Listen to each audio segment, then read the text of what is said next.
attendees that I have put the KBA sheet, and there's 4-ish handouts in the chat if you want to go ahead and click on those. If you have any trouble getting those or anything, just send me a little chat or an email, whatever you like, and I can take care of that for you.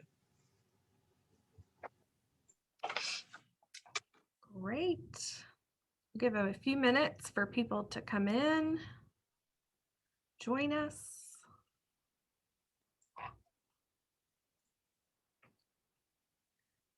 Dana, someone says they can't see anything in the chat. They don't see the handouts. I wonder if they were added before people joined, if it doesn't show up. I think they can just scroll up. Okay, I'll add them again.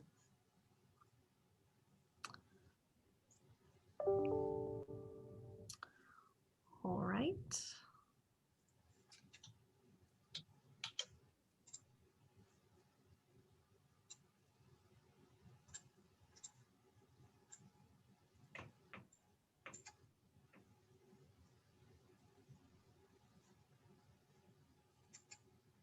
Okay, we've got a lot of great information. So it's 12:01.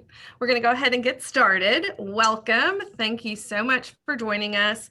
My name is Elizabeth Combs. I'm the president of the Fayette County Bar Association Women Lawyers Association.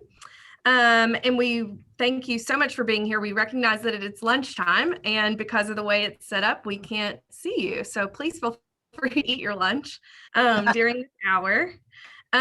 This topic is very important. The name of the program today is Recognizing Mental Health Issues in Colleagues and Clients, a Layperson's Guide to Offering Help.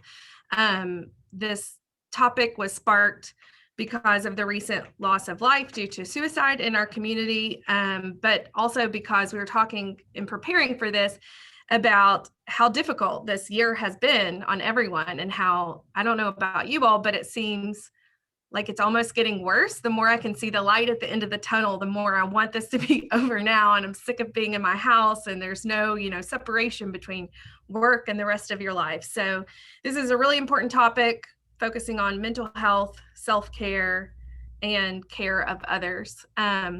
Dana did mention we're approved for 1 hour of CLE credit. So in the chat, should be able to see now the handouts, and then there'll also be the number for the program, so you can go onto the KBA's website and log your credit for CLE. We have 2 fabulous speakers today.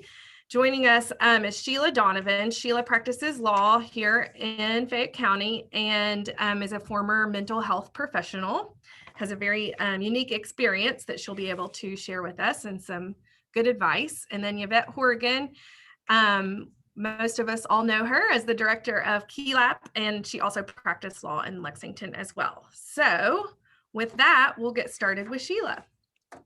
Sure, thanks. So just quickly, by way of background, some people know my background, some people don't. So I majored in psychology in college, and my first job out of college was working at a group home with emotionally disturbed adolescent girls, which is probably the hardest job I have ever had in my life, because these were girls who were so bad, they'd been removed from the home, and teenage girls are tough on a good day. So I did that for about 2 years. And then I moved to Kentucky in 1989 and immediately got a job working on the crisis line for comp care. And I did that for 8.5 years, including most of law school. It was a perfect job, because when the phone wasn't ringing, I could do my homework. But I did that right up until almost 1998. And then I became an attorney, and I've been a family law attorney for nearly 23 years. So while I've been an attorney all this time, that background I had both in college and as well as my first 2 jobs has always been something kind of near and dear to my heart. And I really take this whole concept seriously. And so I've watched when we've had periods of people who have died by suicide, and I've offered my services to kind of talk about it, because when I worked on the crisis line, I am probably one of the few people in the entire country who is an attorney who also has talked hundreds of people out of killing themselves. And that is a pretty unusual combination of skills. So what I want to do today is, I'm only going to talk from my own experience, But I think a lot of the things that I picked up in those many years that I did it and still use, unfortunately, sometimes in my own practice, could be of help to people. So I've tried to make this very practical rather than theoretical, because I think that's what people want to know is, what can I do? So I did include some statistics, just a little bit, that men are more likely to die by suicide than women. I think the reasons are obvious. Men tend to use more lethal methods. Men are more likely to use a gun or hanging, whereas women are more likely to take pills. So the likelihood of survival, and there's a lot of people who start off on the path and wish they had not, you're more likely to be able to save someone who's taken pills than someone who's using a more lethal method. So it makes sense that more men are successful. Women might take pills or poison or something like that. The most recent figures by the CDC, and I checked this before I submitted this, women between 45 and 64 have the highest incidence within women. The highest rate for men is over 75. Obviously, we all know, sadly, that children and young adults are also at risk.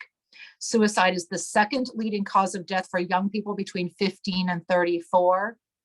And it's the 10th leading cause of death overall. So we all know closer to home here in Kentucky that there's been issues within the legal community. So the first thing I'm going to kind of talk about is signs and symptoms. And this came from the National Institute of Mental Health website, but a lot of these are things that I personally observed.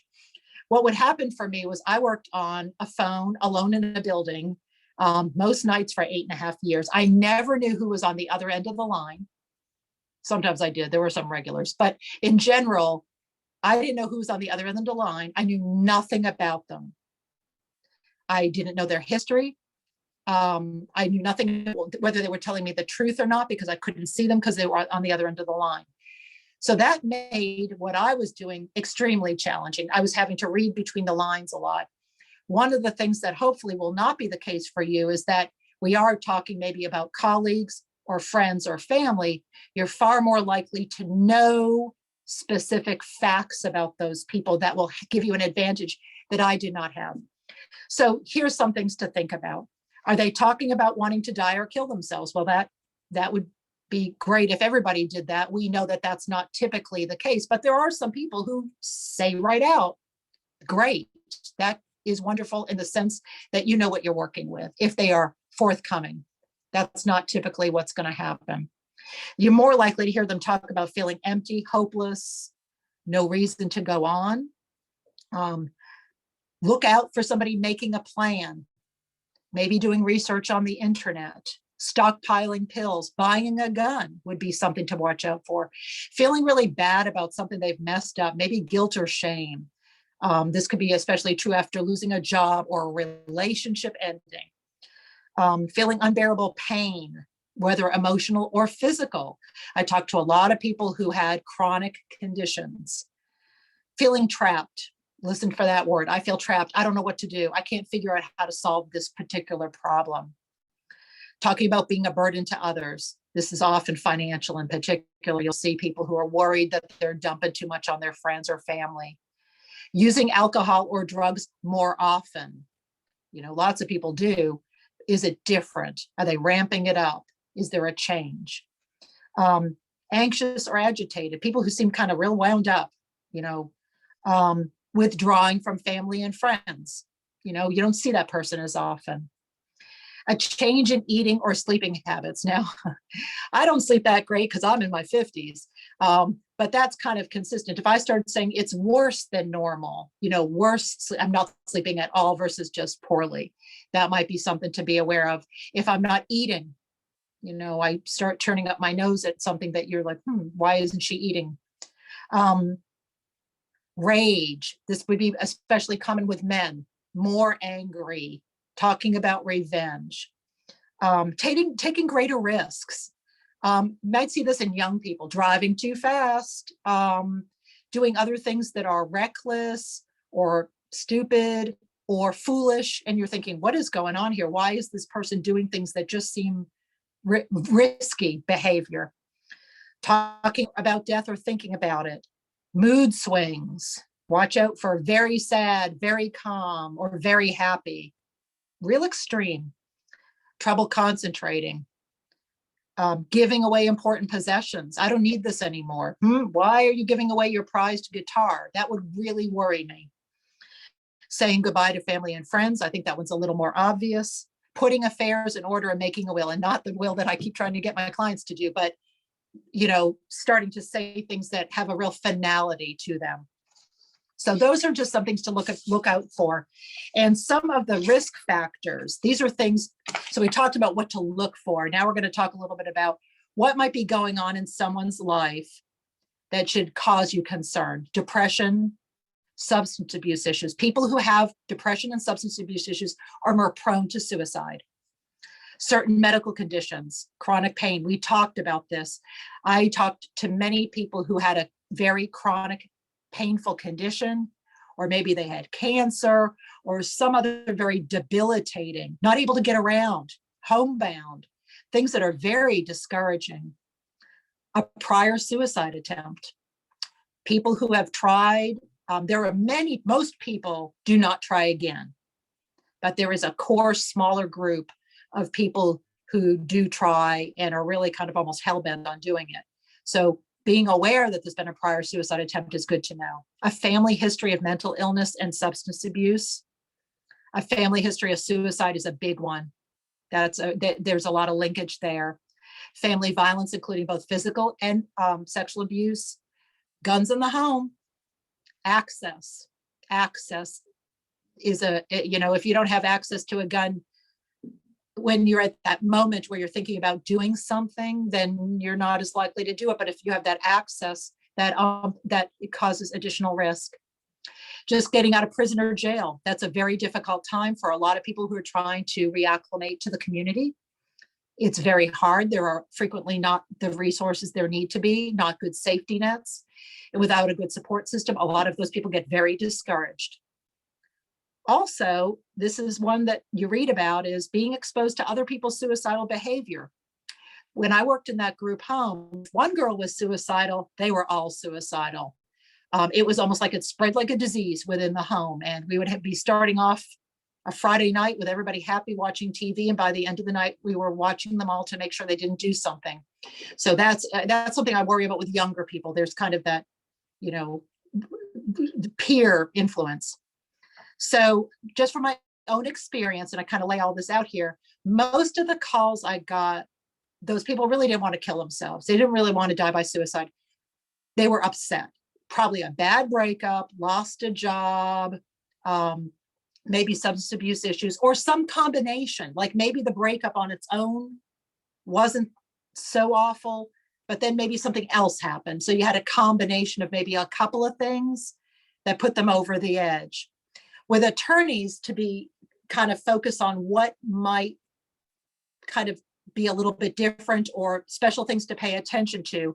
You have this issue of striving for perfection. And I saw that they're doing a CLE about perfectionism within the legal profession, which is great because, you've got that perfectionism, anxiety over making a mistake, unpredictable schedules, long hours.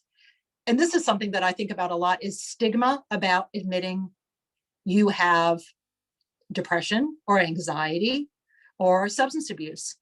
And I've worked in a lot of different professions in my life, and it is a profession where people don't talk about. In other professions, people talk about it all the time. In mental health, I knew lots of people who struggled with that, but they were much more open about it. It wasn't as big a deal. And I appreciate that, because I think a lot of attorneys worry that the other attorney will take advantage. Oh, she's got, anxiety or depression. I can use that to my advantage. And there's a worry about that, which I completely understand. Also, attorneys experience depression and suicidal ideation at higher rates than the general population. We tend to score higher in pessimistic thinking, which is great because we're problem solvers. We're paid to try to look at the angles and see what could go wrong. However, in our personal lives, that's not such a great skill because we tend to maybe look at things more darkly. It's a helpful skill, but it's got a higher correlation with depression. Also consider billable hour stress, fear of bar complaints and malpractice claims. Who hasn't had that nightmare? In family law, which I primarily practice in, there's a lot of people who are givers, people who have trouble setting boundaries and, do maybe too much for their clients. And that can be very emotionally draining in a very difficult profession. So now I want to talk briefly about what to do. And this really goes to, I would handle things differently because of course I did this for 8.5 years. So I would know quickly what questions to ask and I could quickly ascertain how serious it was and those things. So I'm going to try to break it down and show what you can do. You don't have to be a professional to take some simple steps to help a friend or a family member. First off, it's good to know that talking about suicide doesn't give anybody the idea. We all have heard of it. We're all aware it's out there. Talking about it doesn't say, somebody's not going to go, wow, that's something I hadn't thought about. We're all aware of it. The opposite is in fact true. Talking about it and getting it out in the open is a good thing, because if you talk about it and get it out in the open, then you can do something about it. So it's okay to bring it up if you're worried. You could say things like, I give some examples. Are you thinking about hurting yourself? Do you want to kill yourself? So it's okay to do that. And if they do bring it up or you're able to get them to admit it, be glad, be grateful that they've shared that confidence with you, because it means that there's ambivalence that you can work with and hopefully do something about it. If they really want to get away with it, they're going to lie and tell you no. So be grateful if somebody reveals to you how they're feeling. That's an opportunity to help them. So I am always glad when someone tells me how they're feeling, so maybe I can do something about it. Even if they say no, you can still offer help, because you might still think, I don't believe that. You can still offer help. If they do say, yes, I'm feeling that way, you can say, I'm glad you told me. Then the next thing we want to know is, do you have a plan? What are you thinking about doing? Yes, no, or vague. That all helps you kind of get a feeling for how urgent the situation is. If they say no or they're super vague, that always made me feel less anxious, because I knew it wasn't going to happen in the next 5 minutes. I had time to talk to them and figure out what we were going to do. If they said they had a gun in their hands, then my heart rate would go through the roof, because of course I wasn't with them. They were somewhere else in Kentucky. You can ask, what are you thinking about doing? And the method matters. Like we talked about earlier, there are some methods that are far more lethal than others. If they've got a gun, I'm really scared. I'm worried. If they've got pills and they haven't taken them, I've got something again to work with. I've got time to figure out what we're going to do.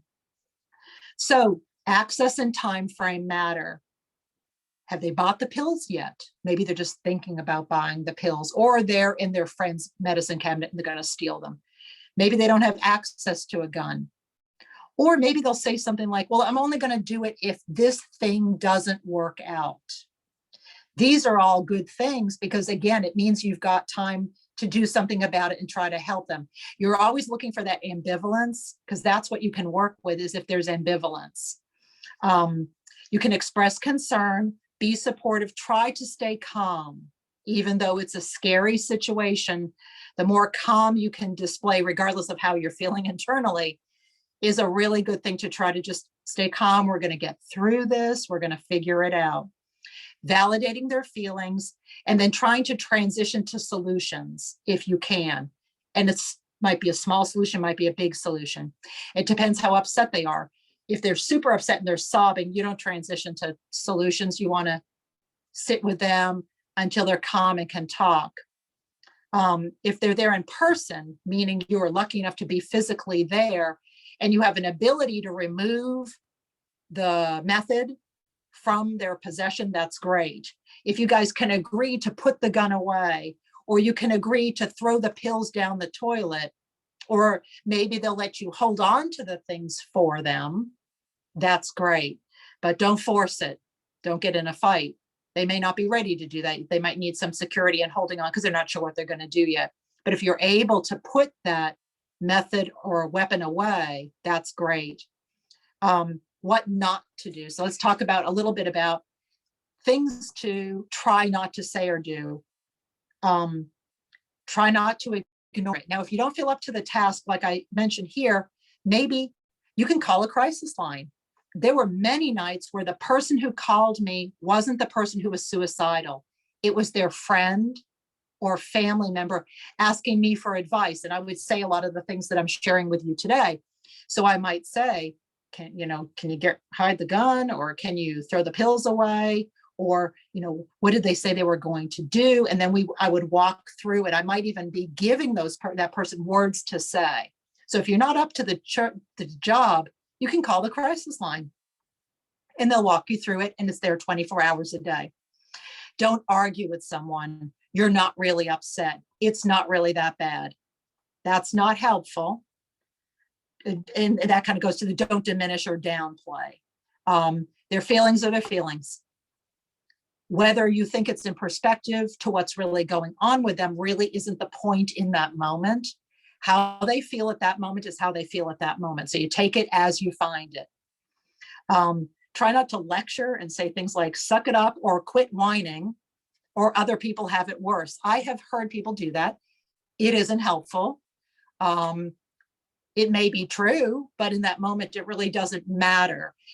Their perspective is off. We're going to talk a little bit about that. Don't say they're going to hell or raise other ethical issues. I know what people are trying to do. They're desperate to try to convince the other person not to do something, but that's probably not helpful in the moment. Don't shame them. Don't dare them. You're not tough enough to do it. I had a situation where somebody did that and I'm like, oh gosh, so not helpful. Try not to say I understand unless you truly have been there. Be careful, because I always think to myself, well, I can never completely understand. I might have an idea. So try not to say I understand. You might say, I hear you. That sounds awful. I'm really sorry. Don't say everything will be okay, because sometimes everything will not be okay. It depends what kind of mess they've gotten themselves involved in or what problems they're dealing with. There are some things that there aren't really great solutions to. There are many that there are, but I think it's dangerous to almost lie and say everything will be okay. But you could say, we'll figure it out. We'll get through it. We'll take it one step at a time. And this is the other thing I wanted to talk about. The period when someone is truly actively suicidal is relatively short. People think about it and feel like it a lot. But feeling like hurting yourself is very different than coming up with a concrete plan and taking steps to implement it. They're not the same thing. So that active, like truly about to do something, often is a much shorter period of time. And it's a very scary time because people aren't thinking clearly. Their brain is tricking them into believing that dying by suicide is the best or only solution to whatever is going on with them. So in that moment, I think as attorneys, we tend to be very logical thinkers most of the time. There's no logic going on when somebody's in that mindset. So while we might want to launch in with solutions, and we can see that there's a lot of solutions, they might not be there yet. So we've got to get them out of that mindset of this is my only solution. Again, like I said, that active period of being suicidal is not long-term. It's often rather short-term. So if we can get them through that moment, then we can start transitioning to doing some other things. Like I say here, you might be able to see multiple solutions, but they might in that moment not be able to see them. Some will be able to hear that logic. For some people that does work, but not for a lot of people. But that doesn't mean to get discouraged. It just means they're not ready to hear that yet. And you're still back on helping them through that moment. One of the things I used to say a lot is, and I put in here, a good message is the reality is that even though it doesn't feel like it right now, in a minute, in an hour, in a day, in a week or a month, they will feel differently. It's momentary, and the moment depends on its length. But the reality is that the vast, vast majority of people who consider hurting themselves or actually try never do so again, and are very, very relieved and grateful that they did not follow through, because it's a situational kind of thing. I had many people call me over the years, which was one of the good things about my job, is that periodically people would call me and say, I'm so glad I called you. I don't feel that way anymore. I can't believe I almost did that. And they feel such relief that they have a second chance, because they are able to look back retroactively and recognize that it was a moment and it's over. But that's what's very scary about it, is when they're in that moment where they can't see that. It's often only in retrospect that they can. So another thing is, somebody asked me once, well, how do I know if they're really suicidal and not faking it? Now, when I worked on the crisis line, there were a lot of people who were faking it because they just wanted someone to talk to. So they thought they had to tell me they were suicidal for me to talk to them, which wasn't true. But I had people who would fake it. The people generally don't do that. But you know what I always say is, you don't know whether it's for real or not. So what I would always do until I knew otherwise was to assume it was for real and take it very, very seriously. It's not my job to try to guess what's really going on. And somebody said, if they're telling me that they're suicidal, I'm going to take them at their word and deal with it accordingly. You're not a mind reader. So if you have a client who's doing that, that raises other issues that you need to figure out whether they are manipulative, because there are groups of people, some borderline personalities, some other people who have issues who do threaten this a lot. And this is a real problem if you have a client like this. You know, it's kind of the boy who cries wolf. People get tired of having someone always be suicidal. A lot of the kids I worked with, the teenage girls I worked with, had this issue. We never knew whether it was real or not, but we had to treat it as though it was, because you just never know whether this time it might be for real, or they do it by accident, hoping someone's going to come in and rescue them. You're not expected to provide professional level services. And of course, Yvette's going to talk more about this. The crisis line here in central Kentucky, I include that number for CommCare, 1-800-928-8000. I called that number many, many, many, many times. Try not to ever leave a suicidal person alone unless you have a plan in place, meaning actively suicidal. It is better to see if someone else can come and sit with them. Can you get in touch with a family member or their therapist? If they are in counseling, I try to get that person on the phone. That was one of the other things I did at my job, because I did work at CommCare, was that they would call us and we would be able to reach out to their therapist and say, hey, Joe's suicidal again, and connect them. If they're in AA or NA, do they have a sponsor? This is the time to call a sponsor. Hey, do you have a sponsor? Let's get your sponsor involved. So those are other things to think about. If it's not imminent, or you've gotten beyond the time when it's imminent and you're starting to talk about what can we do going forward? What can we do to start in baby steps, solving whatever got you to this point? Family and friends can be an enormous resource if they're, healthy. Sometimes it's the family and friends that are the problem. So you don't want to call the crazy mom who's making the person's life miserable. That's probably not the wisest course of action. But who do they trust? Who are their friends? What are their support networks? And one of the problems I used to run into a lot, and you can imagine, is they didn't have any. A lot of the people I talked to, it would make me so sad because they didn't have any. So I might be literally the only person on the planet who cared what happened to them. And that was fine. We talked about sponsors, going to meetings. When was the last time you went to a meeting? Hey, why don't we see what meetings are tonight? Let's get you going to a meeting. This is something I read about. It was a study that said that they've done investigations, and they have found that following up with people who have felt like hurting themselves on a regular basis, knowing that someone's going to be checking in with them, has been a huge deterrent of someone trying to do it again. And they've done studies on this. So there's been different programs where they have some designated person who just reaches out and checks in. I did this recently with a former client who called me, was having a really hard time. And about every 3 or 4 days, I would just send her an email and say, how are you doing? How are things going? And she really appreciated someone checking in just to see how she was doing. So sometimes just that contact of following up and reminding someone that you care about them and you're there for them can be really a great option. Then you can start talking about other resources. Is it a shelter issue? Is it a human connection issue if they're isolated? Right now, that's a huge problem for so many people. Is it a food insecurity issue? Financial issues, drug and alcohol, KYLAP. There's also the National Alliance of Mental Illness. Locally, it's called BAMI, B-A-M-I, Bluegrass Alliance of Mental Illness. That's an organization of people who have family members who are mentally ill. That can be a great resource if you're dealing with someone who has a chronic mental illness. And of course, the ABA has all kinds of information as well. The National Institute of Mental Health lists 5 steps to kind of condense everything I've said.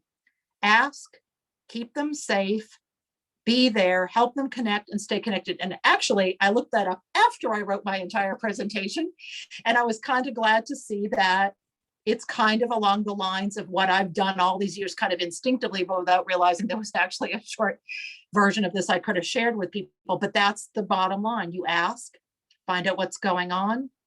The first step is always safety.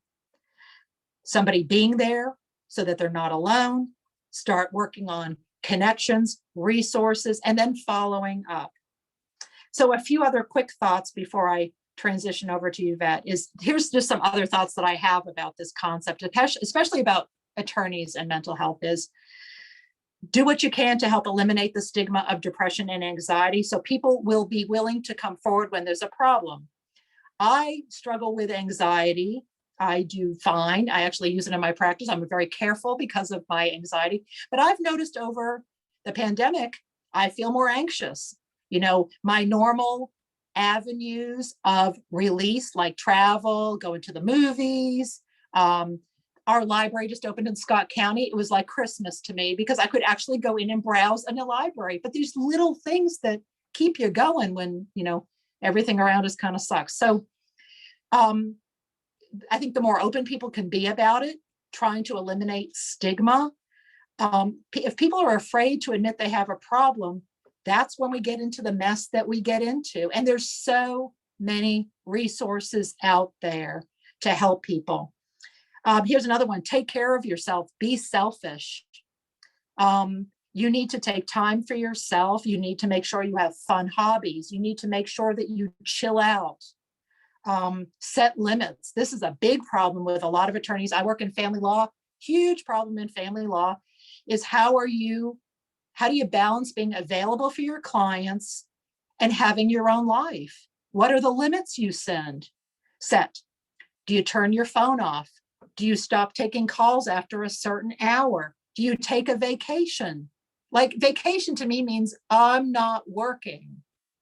Not, well, I'll check my messages at 9, noon, and 4. That's not vacation.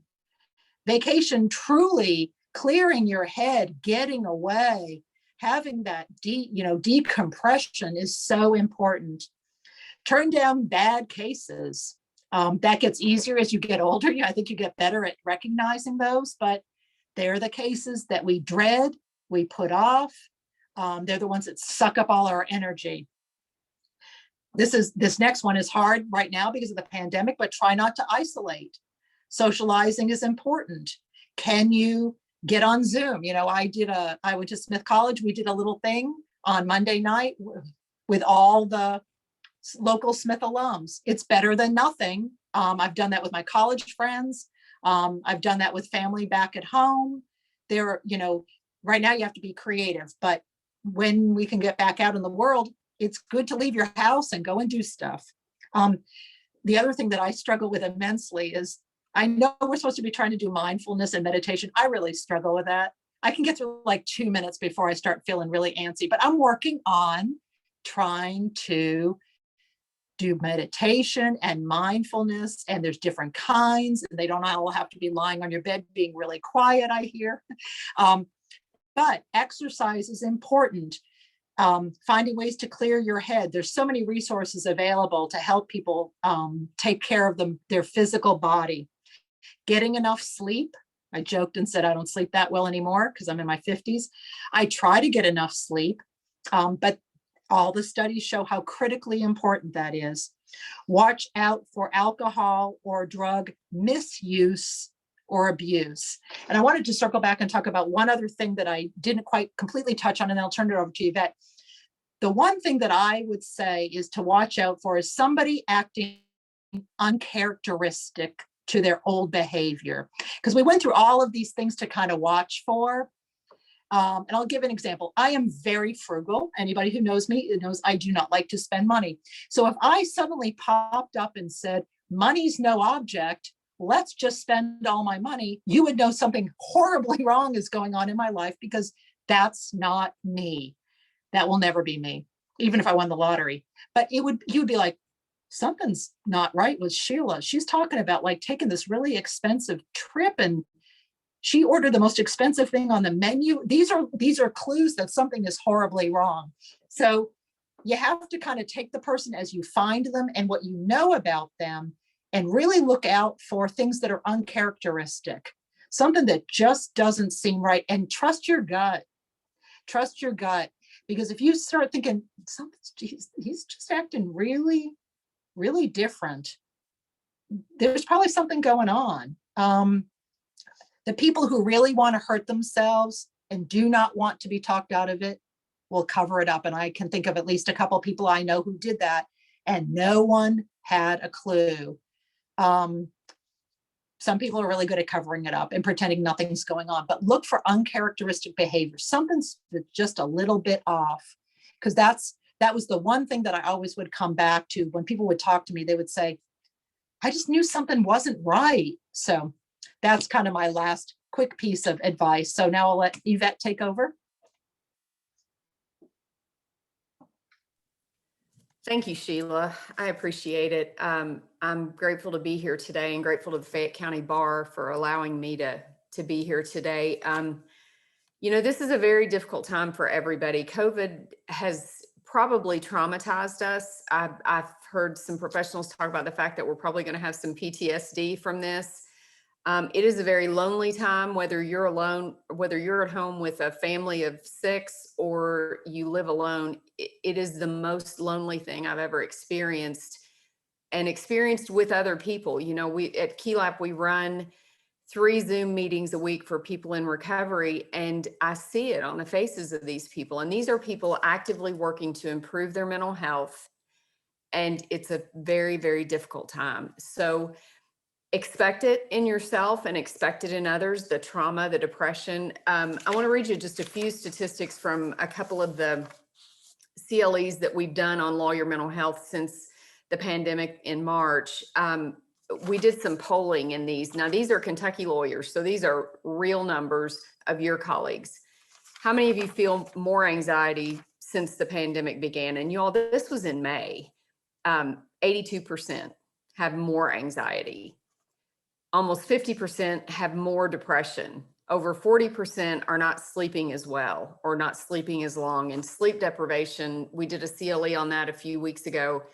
It is dangerous, you know, and we dismiss it, but it really contributes to depression too, long work hours and lack of sleep. 76% said they were very worried about someone very close to them getting COVID or dying of COVID. And 43% were less active. So when 82% of our lawyer population is more anxious, and we were already way more anxious than the general population to begin with, it is a recipe for disaster. I mean, it's a very, very difficult time. So, you know, the one great thing that COVID has caused, and maybe it's the only thing, is that it's caused us to talk about mental health, and it really is normalizing it. You know, you see Michael Phelps commercials about mental health, and you see, I can't remember his name. Was it Kevin Hart? One of the athletes, Kevin Love, talk about mental health, and Allie Raisman, and people talking about all sorts of things. And the more we talk about it, the more you can say to a colleague, I am so depressed, or I am so anxious all the time. The more you talk about it, the more it invites them to talk about it. And I think that sort of normalization is how we will see improvement in our profession. You know, as a lawyer assistance program director for 10 years, this has been my mission for 10 years, is to help people recognize that this happens to everybody, or it can happen to everybody. And we're not special because we're lawyers. We're not special because we're, officers of the court. We have to deal with very tragic, difficult people in very tragic and difficult circumstances. That is depressing. That creates anxiety, and we have no control on what goes on in the courtroom much of the time. And all those do set us up, and we're type A, and we're perfectionists. And Vitaly Buford is going to do a CLE, I think it's this Friday, on perfectionism. And I encourage you, I think registration's still open, to sign up for that. And we've done some CLEs on mental health, and we are trying to talk about it. And the other thing I want to talk about before I get into my PowerPoint is, we are a very grief averse society. You get about a week to grieve a loss, and then people get uncomfortable. And I think that's a real disservice. We need to allow our clients to grieve when they've had a loss, and we need to grieve when we've had a loss. There's a really good book by Megan Devine called "It's Okay That You're Not Okay," Meeting Grief and Loss in a Culture That Doesn't Understand. And that's just self-care, folks. I mean, we have to do self-care. If we lose someone close to us, whether it's by suicide or whether it's by COVID or some other death, because people around us, we have lost our friends and families, many of us not to COVID, but during this time, not being able to have a funeral is very, very difficult. Not being able to be with your family when you lose a family member is very difficult. And I speak personally about that. I lost my mother during this period, not to COVID, and the grieving process has been very strange and very awful. It's the worst thing I could ever imagine happening to me, and deal. So I did the things that I'm telling you to do. I did call Bluegrass Care Navigators, and I did do grief counseling. And I did use these self-care tools, and I did talk about it, and I did journal, and I did all the things they told me to do, and it was still hard, but it was infinitely better than what some of my default tools have been in the past to deal with stress and anxiety. And many of you know I'm a person in recovery, and for many, many years, my default was to drink more and ignore the truth. And fortunately, through a recovery program and the grace of a higher power, I don't have to default to that today, but there are lots of folks who do because they haven't gotten on that path of recovery. And I will tell you that almost every person I know with a substance use disorder dances with the thoughts of suicide, because you feel like it's hopeless and you'll never get better. And the more that you can carry the message that there is hope and you can get better and things can be different, the more likely you are to reach someone who is maybe walking toward the thought of suicide and taking their own lives or making an attempt. Let's see if I had any other. There are some tools that are in your materials from the Fayette County Bar. There's 6 helpful things to do when you've had a loss. There's a list of self-care tools. There's information on a parent loss support group. And I only put that in there because I wanted you to understand that these are the types of things that are available. They just did a loss of parent grief support group, and they will do individual counseling, and it's all free. So if you are grieving over a loss, please deal with it, because the thing about our emotions are, if we don't deal with them now, we will deal with them later, and it will be worse. Squashing things down has never been a helpful way to deal with things. There's also some information in the May Bench and Bar. I wrote an article about sort of maintaining your well-being during the pandemic. And there are lots of things that people recommend to improve your well-being: gratitude journals, gratitude lists, there's gratitude apps. There's one called Presently, and there's one called Grateful. Increasing your spirituality, whatever that is, or exploring a new spirituality. And of course, what Sheila talked about: food, exercise, doing things that are good for your mental health. And I would encourage you to, and I think maybe this is the best thing we can do, reach out to someone you are worried about. Please don't be afraid. Even if you just call and say, man, you've been on my mind, and if you get the clues that something bigger is going on, take the risk and ask the question, are you contemplating harming yourself? I usually start with, do you sometimes wish you wouldn't wake up? Is it that bad? Is it so bad that you just can't bear the thought of moving forward? And do you have thoughts of killing yourself? And they're hard questions, but I'll tell you, I ask it every day. I mean, I talk to somebody every day that I believe I've got to ask that question. And you can't imagine the relief that I hear in those voices. And this gets me really emotional when somebody will say, yeah, I really have. You know, and then we go through the steps that Sheila shared with us and use some of the tools. And, you know, there have been people who've disappeared, and I recommend calling the sheriff and doing a well-being check, you know, a welfare check. And people might get mad at you for asking these questions or recommending they go with you to the emergency room. You know, too bad. We have clients mad at us all the time. You know, we are used to people being mad at us. We are used to asking hard questions, and those things should make us better at doing this job and of looking out for our brother and sister lawyers, because I think we do have a duty to do that. If you have a question, put them in the chat or put them in the Q&A. And if we don't get to answer them today, we will answer them. And we'll give you a link on the Fayette County Bar's website, or we'll give you, you know, you can email Sheila or me, and we'll try to answer those questions. I'm going to put this PowerPoint up really quickly and see if we can get through some of that. All right, so let me turn off my messages. I've done, like, we were just talking about this before it started, I've done about 300 Zoom meetings in the past year, and I still just struggle with it. I want to go over quickly because there's been a lot of talk and there's been a lot of misstatements about what KYLAP does and doesn't do recently. And I want to tell you what we do under the rules, and I want to tell you what we don't do. We do offer confidential assistance to law students, lawyers, and judges, and I've cited the Supreme Court rules. We do provide formal monitoring for about 5% of the lawyer population that we assist, 5%.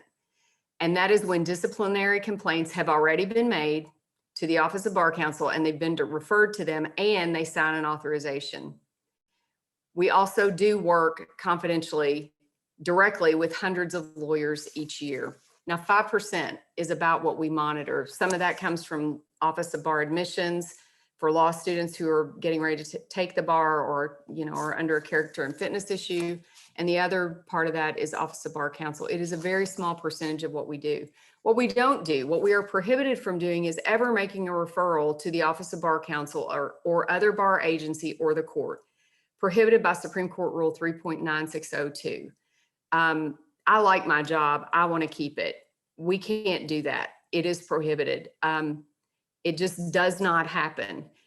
We cannot ever identify who made a third-party referral. It is prohibited by Supreme Court Rule 3.960 sub 2. Now, sometimes, like Judge Thurston or other judges have called me and said, and I want you to tell them. Now, I'm not saying Judge Thurston has done that because she hasn't, but other judges have said, tell them I called you, you know, and they want the person to know. But 99.9% of the time, people do not want to be identified, and we are not allowed to do that.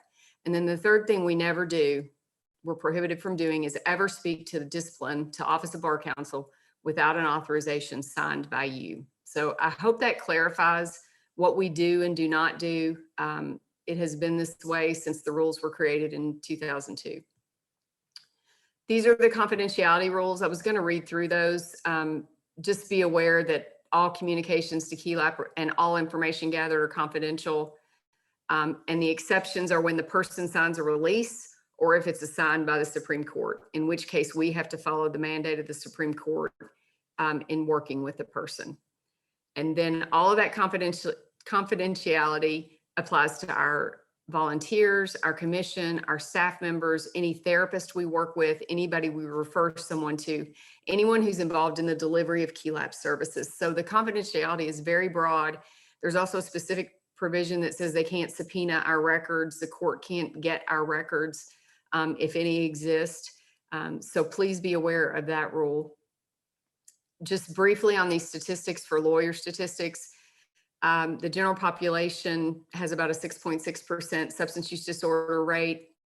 We're at least 20%, but lawyers under 30 are at 32%.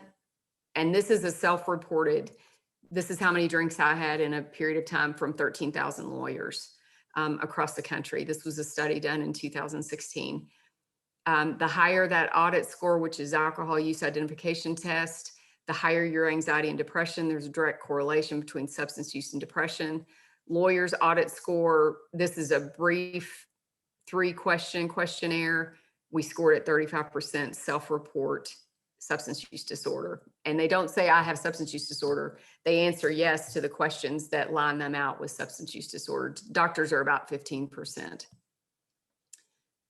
Depression, the general population has about 6.6 depressive episodes. That has gone up significantly during COVID. Lawyers self-report 28% major depressive episode. That has gone up. I mean, our self-report is depression's gone up 50%. So, 42% probably right now. Major depressive episode, not even I'm sad, I'm depressed, I'm sad, I have some anxiety. Major depressive episode. Rate of suicidal thoughts, the general population is about 3.7%. Lawyers are at 11.5%. The rate of suicidal thoughts and suicidal attempts have gone up in the general population, which means they have gone up in our population because we will go up proportionately with the general population. Suicide in the legal profession, male lawyers between 20 and 64 are more than twice as likely to die from suicide than men the same age or have a death by suicide.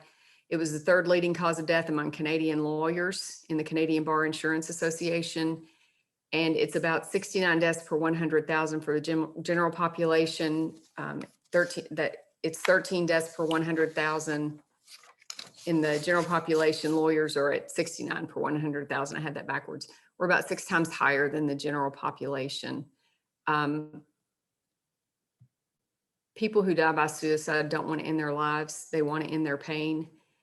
And really and truly, your brain has made a switch. We are survivalists. If you've ever, watched the movie 127 Hours, we will cut a limb off with a butter knife to survive because that is our instinct in the root of our brain. And so a person who has completely switched from survival to self-destruction, their brain is really, really in a bad place. And it's an impairment. It's a brain impairment. It may not be showing in any other way in their lives, but it is an impairment that, you can't say, pull yourself up by your bootstraps.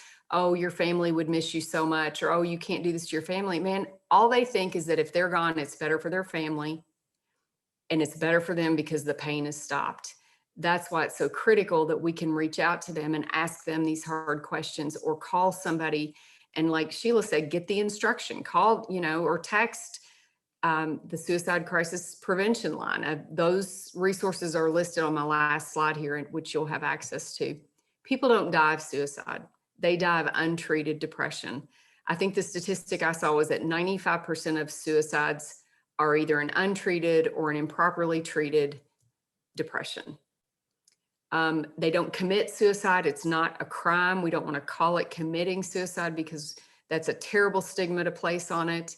It is untreated depression almost all the time. There are some, I say in the chat, there are some grief and support resources. Again, those things are attached. And guided meditation and mindfulness really is a very, very helpful thing. It's hard for lawyers, but man, once you get it, it is a very, very different shift in your mindset. It helps you make better arguments. It helps you sleep better. It helps you look at things differently. And there are some really good gratitude meditations that will kind of refocus your direction. There is nothing that helps you so much as reaching out to help someone else. I mean, that is the gift of recovery. And that is the gift of being a giver and helping the people that you love. You help them and it automatically helps you. You can text 741-741, the Suicide Prevention Lifeline, KYLAP.org, NAMI.org, CDC.gov, suicide. These are all just wonderful, wonderful websites with lots of information. You can call us, we will either reach out to the person confidentially or we will work with you to make a plan to help you talk to them or talk to their therapist or talk to whoever else would be helpful. The thing is, when it comes from you, it's probably more effective because that person knows you're invested and you care about them. I mean, we obviously want to reach out to everyone that we possibly can. And you know, there's nothing I want to do more than help lawyers. That is truly my mission. But sometimes it's better coming from somebody who knows them and loves them if you can see it. And you just have to get used to these clues and these symptoms. And I think the most important one Sheila said is they're just not themselves. You know, they're sleeping all the time, or they're going to strip clubs, or they're gambling. And you can call us and say, you know, Mary's gambling again. She hadn't gambled for 10 years. And I think she's in her trust account. I think she's in her escrow account. Guess what? We can't report it. We can help Mary. I am a helping program, and all the volunteers that work with us are in the same game of helping. There are some free CLEs. I'll wrap up in just 1 minute, Dana. There are some free CLEs on the law website, which is in the Kentucky Bar website. Tom Carrick, our current KBA president, has pushed this law initiative, and it's about lawyer well-being. There's a free CLE from 2017 that Justice Lambert and I did on QPR, question, persuade, refer. We offered that training about a week ago, and it was an unholy mess. Everybody got kicked out. And so we're going to offer it again 7 times over the next few months, and you'll have the opportunity to sign up in small groups, not in breakout rooms. And we'll offer those things. Let me think what else. There's something else. Call somebody. Again, if there's somebody you're worried about, you know, start a book club and invite the people you're most worried about. Just touch people however you can touch them right now, which is not many ways, but Zoom works and FaceTime works. So please reach out to the people around you. You really can save a life. I mean, I don't say that glibly. That is the truth. You can save a life if you observe something and you respond to it. And that's a lot of power. And it's certainly what we want. We want our folks to be healthy and happy. If you have any questions, you can call me anytime. You can text me. So let me see if there's a question. Is there a question, Dana? Yes. Brittany Smith asks, if someone says they planned to commit suicide immediately, how can we convince them to go to a hospital? Sheila, you want to take that? I think can you hear me? Did I turn my mic back on? Yeah. I think it depends. One thing you could do is call the crisis line and ask maybe them to talk to the person. It depends where you physically are, if you're with them or if you're not. I oftentimes would send, if the person was alone and I couldn't convince them to go to the hospital themselves, I might call the cops and have the cops go out and do a wellness check like Yvette referenced. Let's assume that's not the case and it's not that bad. I think like Yvette was saying, you might say, I'm really worried about you. Would you agree to go with me, to talk to someone? If they're really resistant, like I said, I'd rather you stay with them or someone stay with them so they're not alone until maybe that moment passes and maybe they transition. For example, if it happens during the daytime, you may be able to bring them to a counselor rather than the hospital. That might be an option. So whether it's in the middle of the night or during the day can also have an impact on what your options are. But if they're resistant, I wouldn't fight them. I would maybe wait a while, make sure they're not alone, come back to it. I really only would do something extreme like call the police if you know they have a weapon or they've taken pills, because in that situation, it's not a discussion type of thing. You're in a life-saving mode. But that is a rare circumstance, and most circumstances are further down in terms of urgency. So does that sort of answer? I don't know if that wants to. It does. And one other thing I was going to say, in non-COVID times, or once we have our vaccines, go to the person's house. You can tell a lot by what's on their counter, what's in their refrigerator, kind of poke around, snoop. And if you see some dangerous stuff, I always say, take it. But I guess that's not a very, I just think get it away from them if you possibly can, because you can learn a lot from what you observe personally with them. Yeah, that's what I was saying. Depending on physically, if you're not there, it's a lot harder. Like when I was on the phone, I had no idea what was going on, but hopefully, like Yvette said, you're in a relationship where you know where they are. That's a big question. Where are you? Are you at your office? Are you at your house? that, and then if you can go there, I think that's great. That, yeah.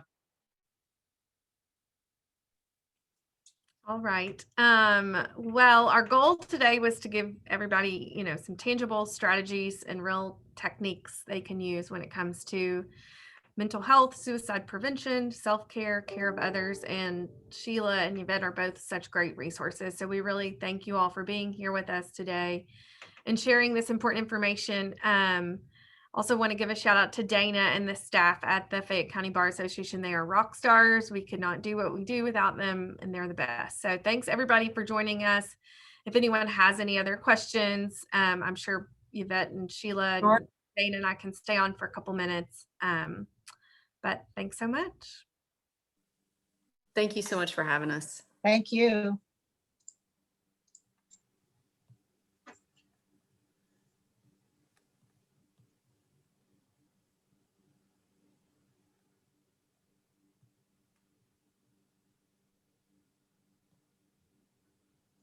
Well, those are all nice things. I was thinking like a million There's after Q&A. I'd said, but that's yeah, that perfectionist, it will be great. There you go. Go to the seminar. That was a good turnout too. Yeah, that was Yes. great. That's great. I'm glad people showed up. I think that's really, like I said, that's what it's about. Exactly like you were saying, Yvette, just, the more people we can reach, and get people talking about things, that's what it's all about. I'm so happy about telehealth, and I meant to mention that, you can Oh, do yeah. so completely confidentially, and I forgot to mention that. Nobody has to know now. So, I mean, if you think there's a big issue with mental health, like my family was crazy about that stuff. They'd rather me stand up and say, I'm an alcoholic than I have depression. They would really roll over in their grave if they knew the things I said out loud now. Yeah. But, to be able to do telehealth, just do it on your computer at your house. I mean, completely safely. It's, Mhm. I think That's it's really going to happen. I hadn't even thought about that, even though most of my clients, I have some conversation with that. Usually it's trying to prevent someone from participating, but but yeah, that's a good point. Yeah. Yeah, I think the more we can do to alleviate the stigma, the better. The more you talk about it and normalize it. And Yeah. TV and athletes, I'm telling you, I think that, anything that they put on TV or TikTok or athletes, if they say it, people will listen to them. So That was at the Indianapolis Colts that have the whole thing right now where the coach and the player, one of the players has really bad debilitating anxiety, and they have a commercial that's been running. I guess I see it because my husband probably has a sports channel on, but the coach comes on and says that team has kind of taken on mental health as a cause, and it stemmed from this one player who really struggled with anxiety, got help, and it's like the light bulb goes off. So he's been really great about going out and saying, it's okay. So here's someone super successful, doing great. I had his money, lucky him. And he's like, I can't believe I was having a heart. And you're like, yeah, you got it all. I mean, you're smart, you're young, you're athletic, you got a ton of money. What could you have? you're in the top 1%, man. Didn't matter. Still suffers from anxiety. And I was like, oh, I'm so glad to hear people say that, I mean, yeah, exactly. Well, I enjoyed doing this with you, Yvette. It was really, that was fun. And thank you again, Dana and Elizabeth, for inviting us. If y'all get anything that you need to reach out to us, please do. And let us know what the reviews look like when it's all said and done, only if they're good. Well, thank you guys so much. Really appreciate it. All right. See you guys. All right.